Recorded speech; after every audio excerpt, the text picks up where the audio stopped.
going to grab this blended deck of cards to read for you. There was a letter Y that was stuck like in the sides here. So there may be somebody that has a lingering question that they are unable to ask you for a certain reason, or you may have something that you are pondering about and you are unable to find the answers to. I don't know exactly if we could find them here within these cards, but that is just another clarifying message that something may be going on in your life that you are uncertain about, or you are asking, like, why am I going through or growing through what it is that I am currently. So I'm going to be using this blended deck. As you can see on the front, this is a zodiac sign, though there are messages on the back, and they are in reference to how the zodiac sign is interconnected with the tarot counterpart. Then we just have big love messages.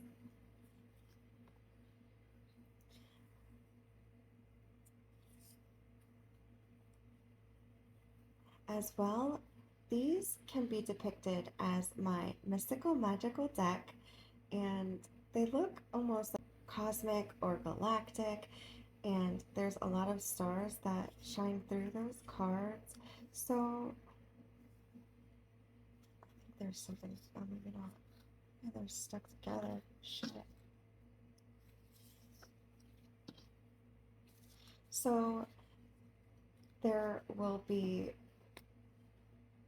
a multitude of multifaceted messages and ways that they may align. I've never taken this full deck and done a reading with these cards together like this. So this will be my experiment, and let's dive in. Okay. So what? Ooh. Ooh.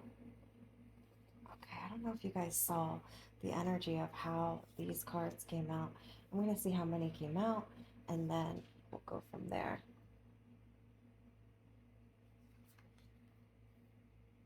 All right.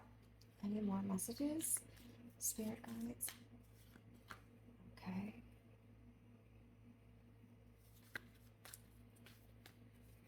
What else? What else, Spirit? Oh my gosh, I'm so glad that they did not fly into the candle. And that's going to be probably all that I'm going to take. If I feel the call, I have the deck readily available over here. We have Scorpio as the first zodiac sign that is showing up. And it says Scorpio's connection to death in the zodiac is more about transformation and regeneration than an actual physical death. So you may be growing through a refinement, rebirth, ascension, or transition at this time. Think of it like shedding old skin to reveal something new and stronger, similar to how a snake sheds its skin, or Phoenix rises from the ashes. This is the transformative power of association to Scorpio. So this is a transformative power of association to Scorpio. While Scorpio may be associated with quote unquote death, it symbolizes a powerful force of change and renewal, not necessarily a literal ending. So you may be going through a powerful changing period, like you may be even ascending from cycles and patterns that have been with you for millennia, right? And that stuff isn't easy. You may be the change for your ancestral bloodline and generations to come. So that is heavy stuff to carry. And a lot of things don't come from us, they span from generations before. Okay, so next we have my favorite place is inside your hug. And then there's X's and O's. The O's are hearts. But there's also a rose. So roses may be significant. Roses actually have been coming up a lot in my readings, and in fact, you can see here that seems to be a theme with red roses there on that card, and even a red rose there. So red roses may hold symbolic significance here, or they may, futuristically speaking. Your arms truly are my favorite place to be, making every moment feel special. Your hugs are warm, comfort, safety, home, love, and protection. But most of all, silently engulf my entirety, bringing to me a calming sense of inner peace. And there's no place I'd rather be than in your loving arms.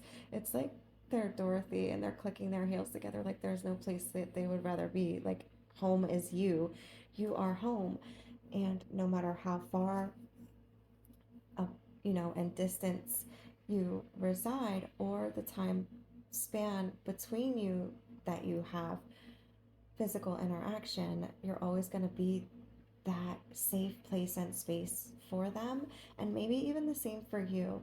This is a predominant, significant message coming out repeatedly in, I would say, almost every reading that I have done this week in a different form. So it may not be this card exactly, but it's the same clarifying message that comes through. So now we have a mystical magical. Make the most of today. So make sure you're making the most out of every day.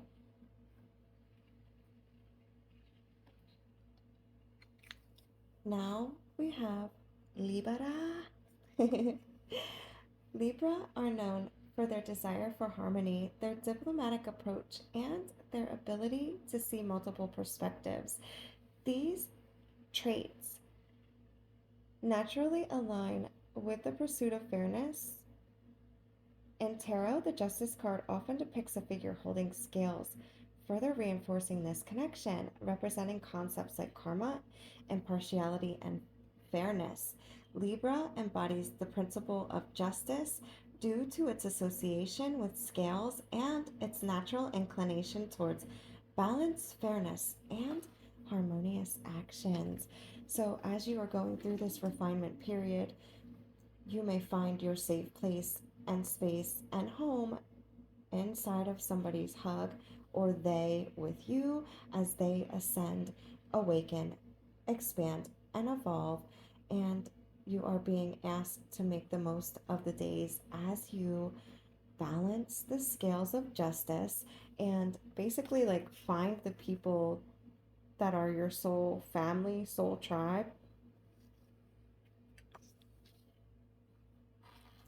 Scorpio may even be, or Libra, and the others, people that are coming into your community somehow, or if they're not already. So here we have our next zodiac sign, which is Taurus.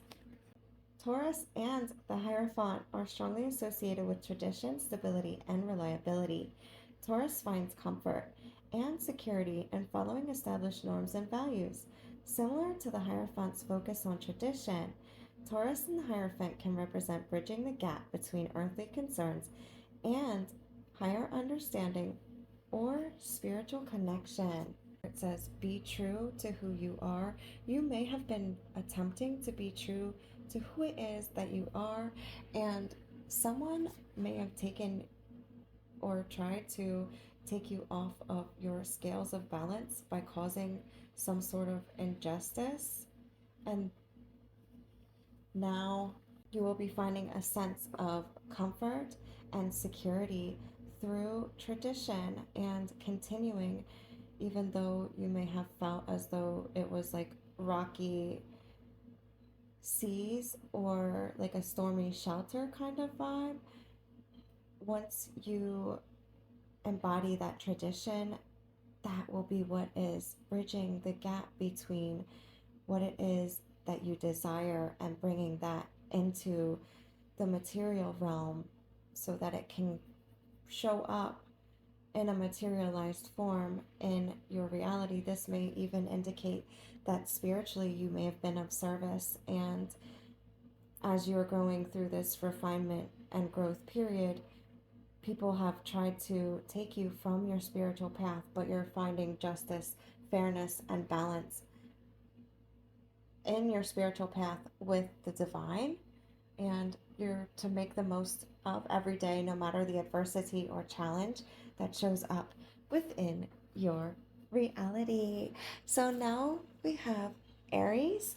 I just wanted to mention before we get to our last zodiac sign, these zodiac signs may align with you, someone connected to your energy, a divine counterpart, or a season that something is manifesting, will manifest, has cultivated, will cultivate, has come into fruition, or will come into fruition. So, Aries is the first sign of the zodiac, and it's known for its bold and energetic and pioneering spirit. They're natural born leaders who like to take charge and initiate new projects. So, you're going to be leaving that instability and moving into spiritual groundedness, and then you're going to be using that energy to be a leader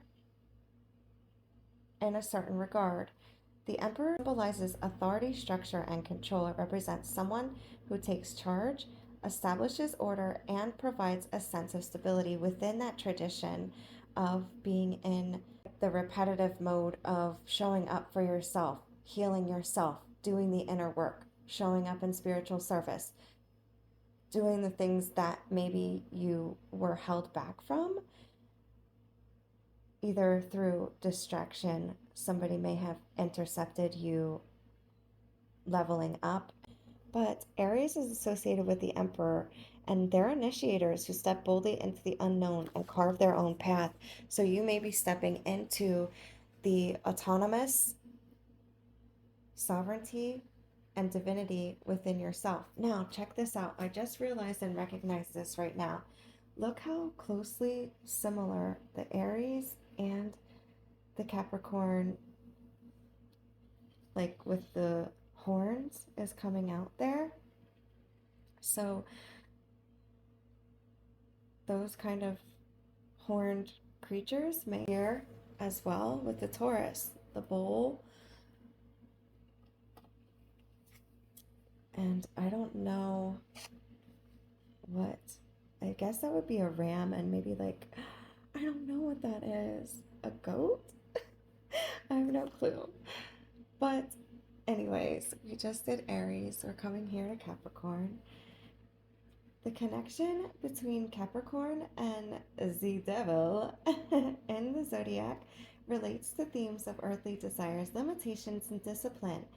This connection highlights the importance for Capricorn to be mindful of their ambitious drive and focus on worldly achievements, ensuring they maintain balance and do not become consumed by material desires or self imposed limitations.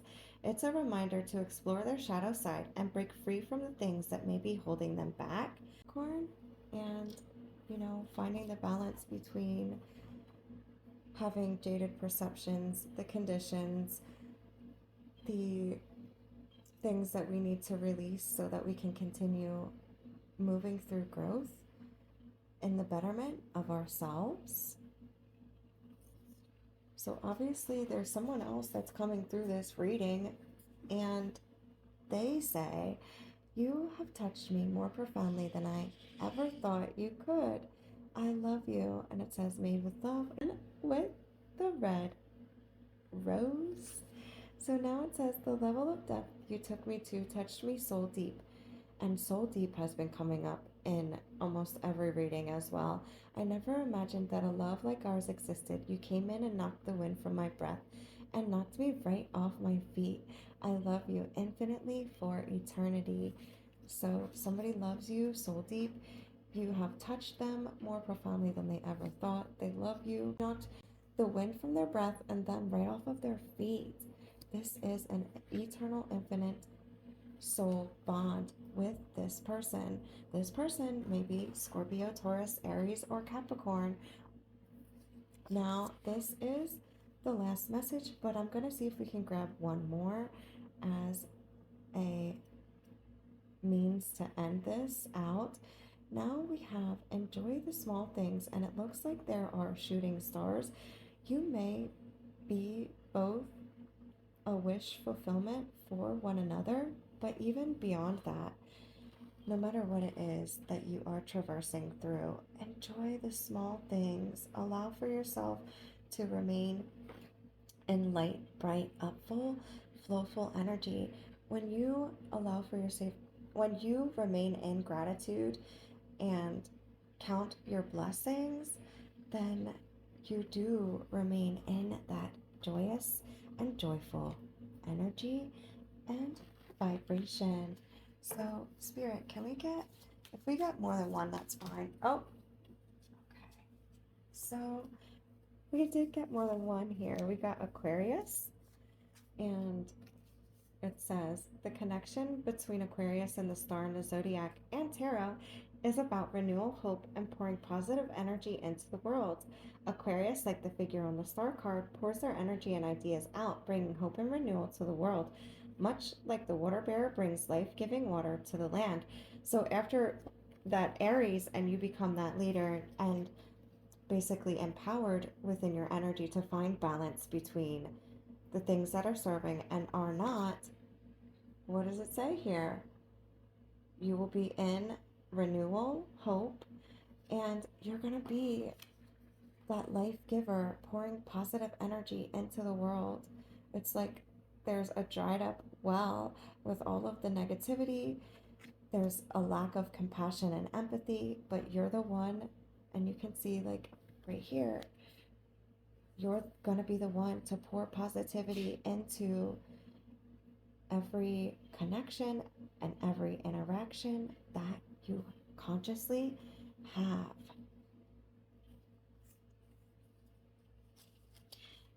Now we have Gemini, and you can see like the two faces on the front of the card. Gemini, as the sign of the twins, embodies the idea of two distinct yet interconnected aspects. The Lover's card reflects this concept of joining two things together, whether people in a relationship or two different paths. Therefore, Gemini's association with the Lovers emphasizes the sign's connection to relationships, choices, and the dynamic interplay between different elements. So, there may be two different paths, two different opportunities, two different people. There may be, this has been coming up a lot lately in the readings, a divine counterpart connection that you have contracted divine work to accomplish here in this life with. So you may be at a crossroads and finding yourself moving through that. This one says, let your ideas shine. And you can see how it looks like illuminating rays are shining. You want to make sure too that you are living unapologetically and you are not allowing for anyone to dim your light.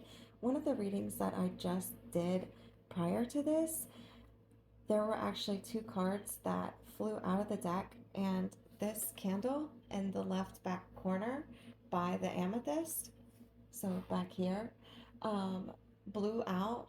Like the cards literally flew over.